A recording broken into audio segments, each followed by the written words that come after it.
ایک تو سوال ممبر پہ کچھ پوچھو نا, جواب ہمیشہ مجھے یوٹیوب پہ الٹا ملتا ہے, باتوں کو لوگ گھماتے بہت ہیں.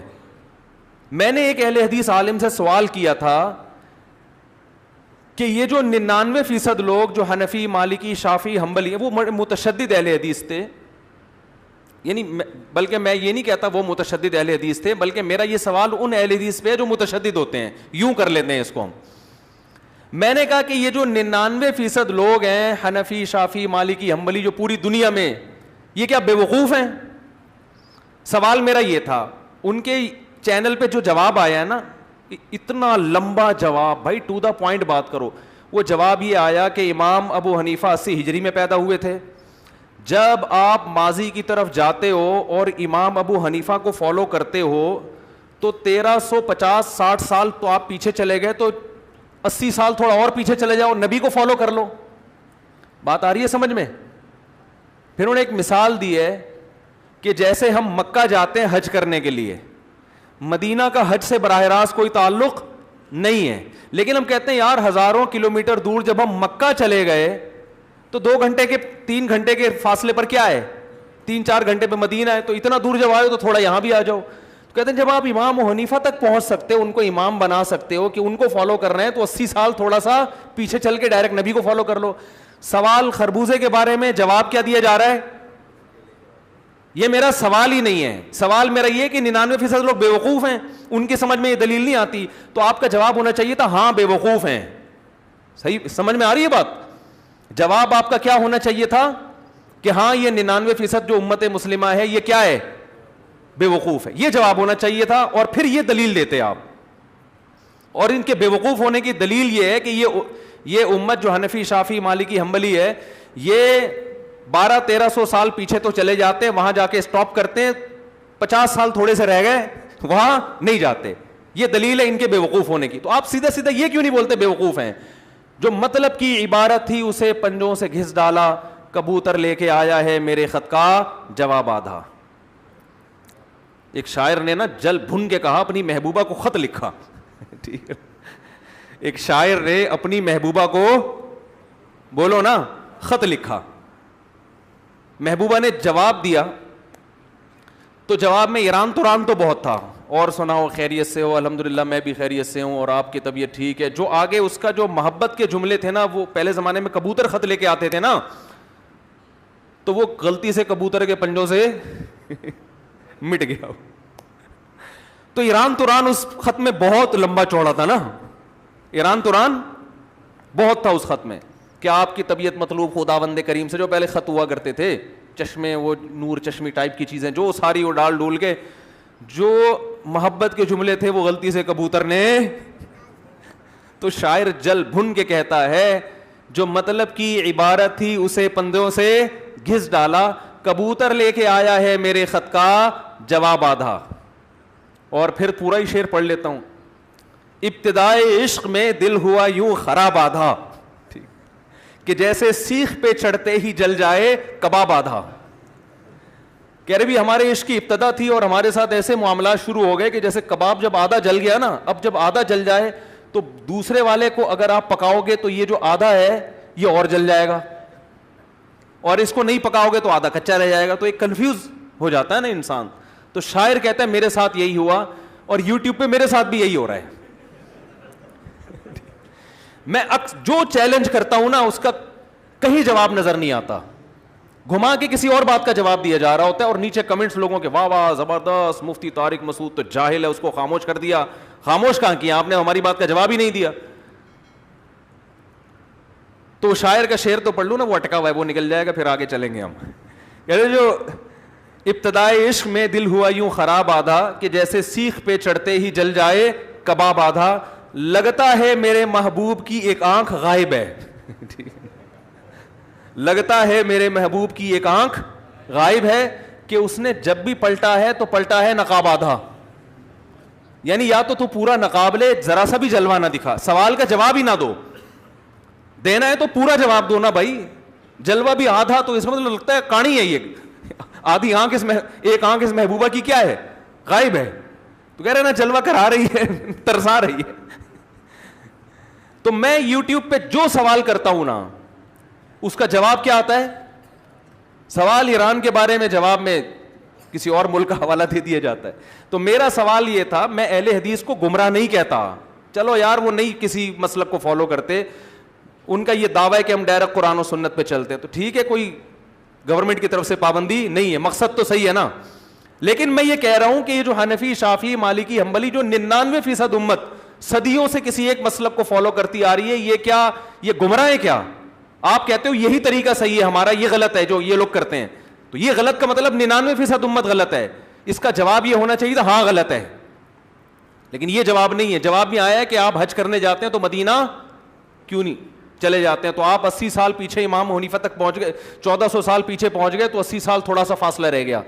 یہ جواب بھی غلط ہے. یہ اس لیے غلط ہے کہ آپ جن علماء کو فالو کر رہے ہیں نا, آپ کی عوام, وہ 1400 سال پہلے نہیں جا رہے, وہ اسی صدی میں آ کے بریک لگا لیتی ہے. اور ہم کہاں جا رہے ہیں؟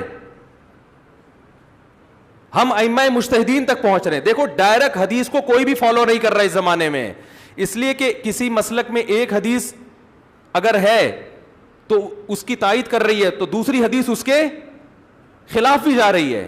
تو آپ علماء ہی سے پوچھتے ہو کہ 2-4 قسم کی حدیثیں ہیں, ان میں آپ کی رائے کیا ہے, آپ کا مسئلہ کیا ہے؟ جیسے امام کے پیچھے فاتحہ, جہاں حدیث میں آتا ہے امام کے پیچھے قرات کرنے کا حکم ہے, وہیں حدیث میں یہ بھی آتا ہے کہ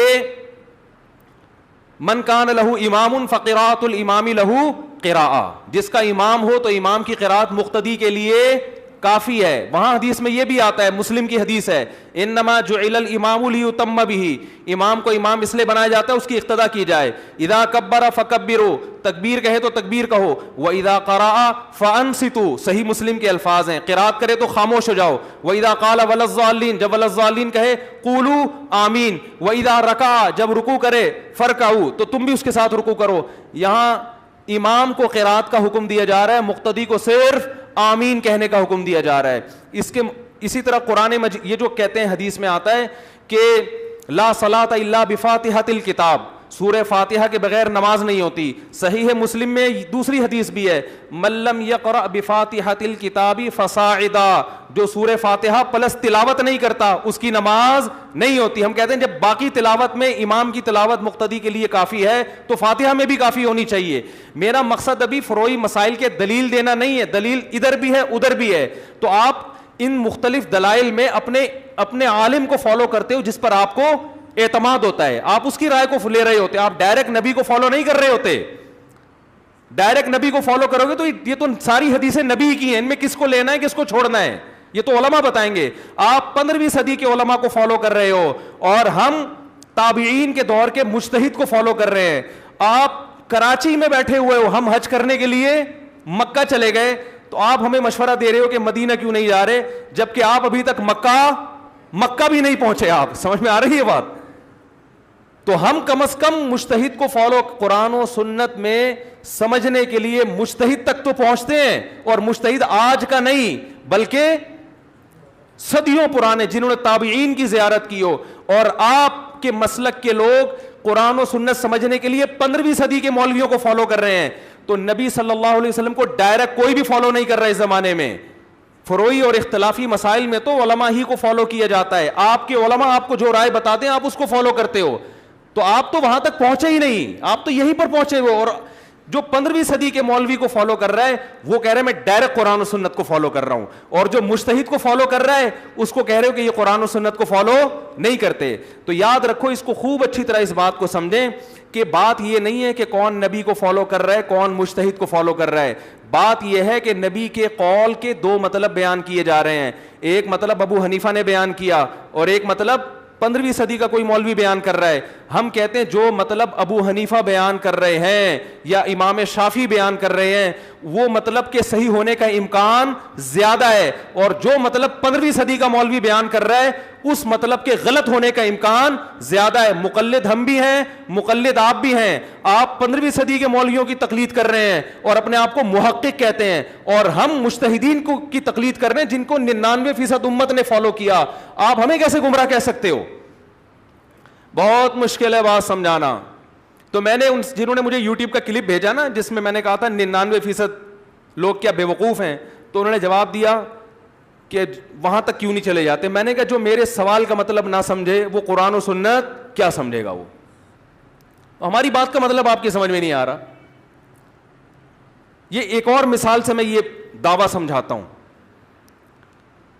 اس سے زیادہ سمجھ میں آئے گا. میری ایک اہل حدیث عالم سے بات ہوئی, میں نے صحابہ کے فتاویٰ پیش کرنا شروع کیے کہ جو 3 طلاق کو 3 کہتے تھے. انہوں نے کہا دیکھو جب آپ صحابہ تک جا سکتے ہو تو نبی تک کیوں نہیں جا سکتے, ڈائریکٹ نبی سے بتا دو نا. بات آ رہی ہے سمجھ میں؟ کہنے لگے ہم نے کلمہ نبی کا پڑھا ہے صحابہ کا, یہ ان کے الفاظ تھے کہ ہم نے کلمہ نبی کا پڑھا ہے صحابی کا نہیں پڑھا. میں نے کہا صحابی نے کس کا کلمہ پڑھا تھا یہ بتاؤ. تم نے تو نبی کا کلمہ پڑھ لیا, تمہیں نبی کی بات سمجھ میں آ رہی ہے, اور جو درجنوں صحابہ کے فتاویٰ ہم پیش کر رہے ہیں ان کی بات کو تم یہ کہہ کے رد کر رہے ہو کہ ہم صحابہ کا کلمہ نہیں پڑھتے, ہم کس کا کلمہ پڑھتے ہیں؟ نبی کا. اس کا مطلب صحابہ نے کسی اور کا کلمہ پڑھا تھا اور نبی کا کلمہ صرف آپ نے پڑھا ہے. تو بات یہ ہے کہ صحابہ نے بھی نبی کا کلمہ پڑھا, آپ نے بھی, لیکن صحابہ نبی کی بات کو زیادہ اچھی طرح سمجھے اور آپ نبی کی بات کو زیادہ اچھی طرح نہیں سمجھے. اس لیے ہم نبی کی بات کو سمجھنے کے لیے صحابہ کے فتوے کو فالو کرتے ہیں, اور آپ کے جو مقلد ہیں وہ نبی کی بات کو سمجھنے کے لیے آپ کے فتوے کو فالو کر رہے ہیں. تو ابو حنیفہ یا صحابہ کی سمجھ نبی کی سمجھ کے مقابلے میں لا کے مت پیش کیا کرو. ابو حنیفہ یا صحابہ کی سمجھ آپ اپنے مولویوں کے مقابلے میں لا کے پیش کیا کرو کہ ان دونوں کی سمجھ میں ٹکراؤ ہو رہا ہے. آ رہی ہے بات سمجھ میں کہ نہیں آ رہی ہے؟ تو لفاظی کا دور ہے, باتوں کو گھمانے. اور آج کل کے جو مولوی ہیں ان کا یہ نہیں پتا ہوتا یہ حدیث کا ترجمہ بھی صحیح کر رہے ہیں کہ نہیں کر رہے ہیں. ایک بہت بڑے اہل حدیث عالم وہ ٹی وی میں خطاب کر رہے تھے, ان سے 3 طلاق کا مسئلہ پوچھا گیا. انہوں نے کہا نبی صلی اللہ علیہ وسلم کے دور میں, مسلم کی حدیث ہے, کہ ایک مجلس کی 3 طلاقیں ایک سمجھی جاتی تھیں. میں نے لوگوں سے کہا یہ حدیث کا ترجمہ غلط ہو رہا ہے, اور ان کے اندھے مقلدین کو دیکھو کہ اس تقلید کو کس کی اتباع کا نام دے رہے ہیں؟ نبی کی اتباع کا. کہہ رہے ہیں ہم 1400 سال پرانا جا رہے ہیں, اور یہ حنفی لوگ یا شافی لوگ 1200 سال پہ کیا کر لیتے ہیں؟ اسٹاپ کر لیتے ہیں, اس سے 100 سال پیچھے جانے کے لیے تیار نہیں ہے. آپ 1400 سال پیچھے نہیں جا رہے, آپ ٹی وی میں کوئی مولانا صاحب آ رہے ہیں جن کا یہ بھی نہیں پتا کہ یہ حدیث کا ترجمہ صحیح کر رہا ہے کہ نہیں کر رہا. آپ حدیث کو سمجھنے کے لیے اس کو فالو کر رہے ہو, ڈائریکٹ حدیث کو کوئی بھی فالو نہیں کر رہا. ڈائریکٹ صرف ان حدیثوں میں حدیث کو فالو کیا جاتا ہے جن کا عقیدے سے تعلق ہے یا جن میں کوئی 2 رائے نہیں ہے. حدیث میں ایک ہی قول ملتا ہے تو اس کے اپوزٹ دوسرا قول ہے نہیں. جہاں اختلافی مسئلہ آئے گا, جہاں حدیثیں دونوں طرف ہوں گی, اس میں پھر عوام علماء کو فالو کرتی ہے, اور کرنا بھی چاہیے. تو کوئی 1400 سال پرانے علماء کو فالو کر رہا ہے اور کوئی کس کو فالو کر رہا ہے؟ 15ویں صدی کو. تو 15ویں صدی کے مولویوں کو فالو کرنا یہ اتباع ہے, یہ ڈائریکٹ قرآن و سنت ہے. اور جو مجتہدین کو فالو کر رہے ہیں وہ کیا ہے؟ وہ گمراہی ہے, وہ اندھی تقلید ہے. تو یہ بات کھوپڑی میں آنے والی نہیں ہے. اس لیے میں اہل حدیث علماء سے کہتا ہوں کہ آپ کو اگر نہیں سمجھ میں آتے ان چاروں اماموں کے کسی مسلک کو فالو کریں تو نہ کریں, کوئی پابندی نہیں ہے, لیکن جو فالو کر رہے ہیں آپ اس پہ انگلیاں مت اٹھائیں. وہ میری رائے میں آپ سے زیادہ اچھا قرآن و حدیث پہ چل رہا ہے, وہ میری رائے ہے کہ وہ آپ سے زیادہ بہتر قرآن و سنت پہ چل رہا ہے, لیکن ہم اپنی رائے تھوپتے نہیں ہیں. ایک طوفان بدتمیزی ہے یوٹیوب پہ, فیس بک پہ, کبھی ایک حدیث اٹھا کے پیش کر دیں گے, کبھی دوسری حدیث اٹھا کے یہ دیکھو یہ ایسے کر رہے ہیں, یہ حدیث کے منکر ہیں. میں ملیشیا گیا, وہاں شافی علماء نے بتایا کہ آپ کے ہاں حنفی علماء کے پیچھے پڑے رہتے ہیں, ہمارے ہاں شافی علماء کے پیچھے پڑے رہتے ہیں. وہاں یہ بتاتے ہیں کہ شافی مذہب غلط ہے.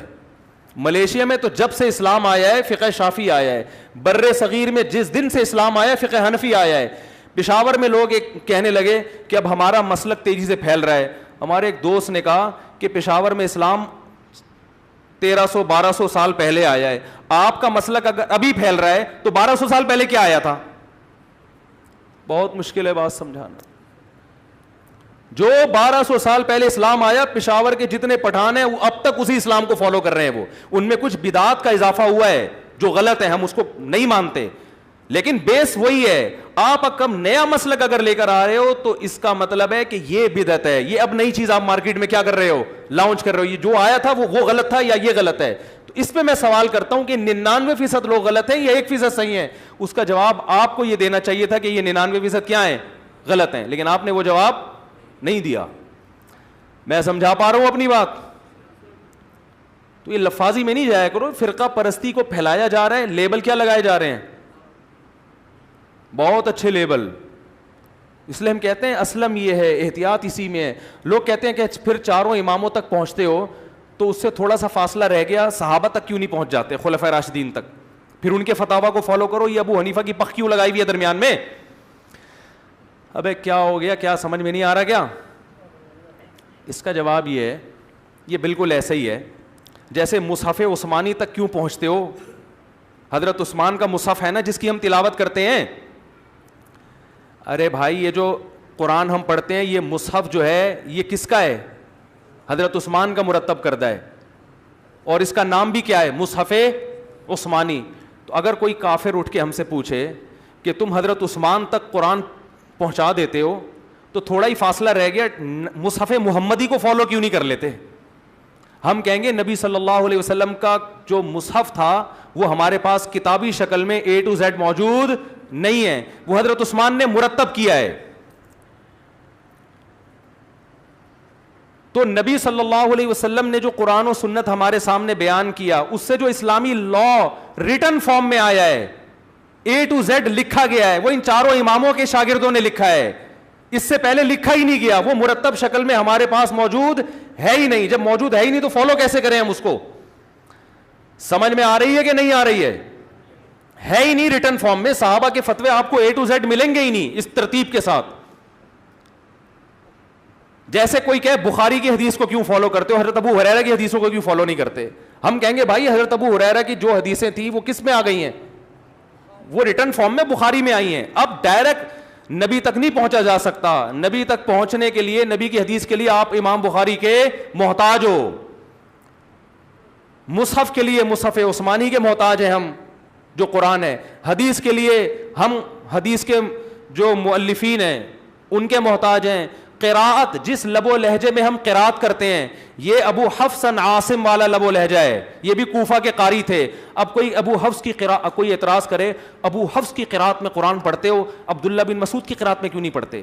اور عبداللہ بن مسعود تک تو تمہارا اسٹیشن پہنچ گیا, نبی تک تو تھوڑا ہی رہ گیا, نبی کی قراءت میں کیوں نہیں قراءت کرتے؟ ہم کہتے ہیں کہ ابو حفص عاصم نے نبی کے علاوہ کوئی اور قراءت نہیں کی ہے. ساری قراءتیں تھیں, ان پر 7 مشہور قراء نے کام کیا ہے, تو یہ قراءتیں سمٹ کے ان 7 مشہور قراء میں بند ہوئی ہیں. لہذا آج کوئی ڈائریکٹ نبی تک نہیں پہنچ سکتا, ان مشہور قراء میں سے کسی ایک قراءت پر اس کو تلاوت کرنی پڑے گی. تو ایسے ہی فقہی مسائل بہت منتشر تھے, یہ سمٹ کے چاروں فقہا نے کیا کر دیے؟ ریٹن فارم میں مرتب کر دیے ہیں.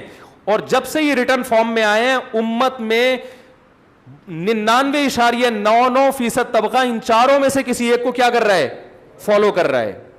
تو آپ کو اگر 1.5 اینٹ کی مسجد بنانی ہے تو ٹھیک ہے بنائیں, لیکن آپ اس پہ یہ لیبل نہ لگائیں کہ ہم صحیح ہیں اور یہ کیا ہیں, یہ مقلد ہیں, یہ اندھے ہیں, یہ قرآن و سنت کو نہیں مانتے. ہم قرآن و سنت میں جو اختلافی مسائل ہیں ان میں اپنی عقل چلانے کے بجائے کسی پڑھے لکھے کو فالو کرتے ہیں, ایسا پڑھا لکھا جس کو آپ بھی مانتے ہیں, اور آپ کی عوام آپ کو فالو کر رہی ہے. لیبل یہ لگا رہی ہے ہم کس کو فالو کر رہے ہیں؟ نبی کو فالو کر رہے ہیں. بات کھوپڑی میں آ رہی ہے کہ نہیں آ رہی ہے؟ تو لیبل لگے ہوئے ہیں, لیبل, خوشنما نعرے ہیں. ایک حدیث جو ہے نا, ایک کو صحیح یا ضعیف کہنا, آپ اس پہ ذرا تحقیق کرنے پر آؤ. جو لوگ حدیث کو کہہ رہے ہوتے ہیں نا صحیح, وہ اس لیے صحیح کہہ رہے ہوتے ہیں کہ مولوی صاحب نے کیا کہا ہوتا ہے صحیح, اپنی تحقیق بولو نہیں ہوتی. جو ضعیف کہہ رہے ہوتے ہیں اس لیے کہ ان کے مولانا نے کیا کہا ہوتا ہے ضعیف. ہر چیز میں تو آپ محتاج ہو.